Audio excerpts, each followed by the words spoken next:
স্বামী আর স্ত্রীর ভালোবাসা কেমন হয় জানেন? একটা মেয়ে তার মা বাবা ভাই বোনদেরকে তাদের ছেড়েও তারা ভালোবাসে শুধু একমাত্র তাদের স্বামীদেরকে। কেন জানেন? কারণ মেয়েটা বিশ্বাস করে এই পৃথিবীর সবাই তাকে ছেড়ে গেলেও তার স্বামী কখনো তাকে ছেড়ে যাবে না, একমাত্র মৃত্যু ছাড়া। তো যাই হোক, সবাইকে আসসালামু আলাইকুম। সবাই আমার ভিডিওটা দেখে যাবেন এবং আমার কথাগুলো শুনে যাবেন। আজকে একটা মেয়ের গল্প বলতেছি, বাস্তব গল্প, বাস্তব কথা, তার জীবনের কথা। এটা কোনো বানানো কথা না, সবাই শুনে যাবেন শেষ পর্যন্ত।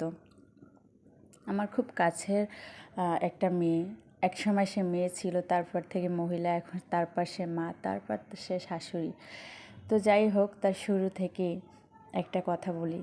আমার খুবই কাছের একটা মেয়ে না, এখন সে মা। ঠিক আছে, আমার হোক আর একজনের হোক, যারই হোক না কেন, সে একজন মা। তো সেই মায়ের গল্পটা বলি। তার বাবা মা তাকে একটা ছেলে দেখে বিয়ে দিয়ে দিয়েছিল। বিয়ে দিয়ে দেওয়ার পরে খোঁজ নিয়ে শোনে যে সেই ফ্যামিলিটা অতটাও ভালো না। তার মা, মানে সেই ছেলের মা বেশিটা ভালো না। তার মেয়ে ওই সংসারে গেলে সুখী হবে না। তো যাই হোক না কেন, ওই মেয়েটা ভাবছে বিয়ে একবার হয়ে গেছে, তো মানুষের মেয়েদের জীবনে বিয়ে একবারই, সেটা মনে করে উনি সেই ছেলের হাত ধরেই চলে গেছে। সেই ছেলের সংসার নিয়েই সে বিজি হয়ে গেল। তো ওই ছেলেটা মেয়েটার বাবা মায়ের উপর রাগ করে বলছে এক কথায় যে, তুমি এক কাপড়ে নেমে চলে আসছো সব বাপের বাড়ি থেকে, তুমি আর কখনো তোমার বাবার বাড়িতে যেতে পারবে না।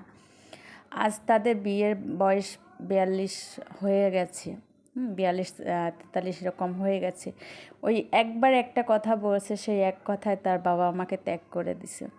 কিন্তু স্বামী